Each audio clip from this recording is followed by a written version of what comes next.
আসসালামু আলাইকুম গাইস, আমি কানিস ফাতেমা।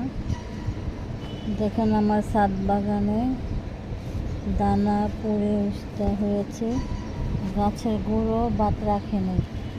এত পরিমাণ উস্তা আসছে, এত পরিমাণ। দেখেন কি সুন্দর নিচে জ্বলতেছে, কিন্তু সাপোর্ট দরকার, এখানে সাপোর্টটা কম। কি পরিমাণ উস্তা আসছে,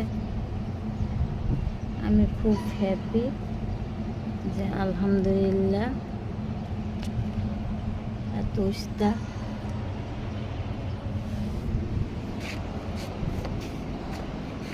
আমার কচু শাক বাগান, সাথে ড্রাগন গাছ আছে।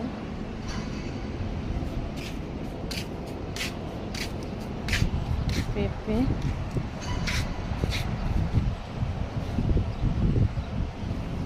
চারা হয়েছে, লেবু ধরেছে।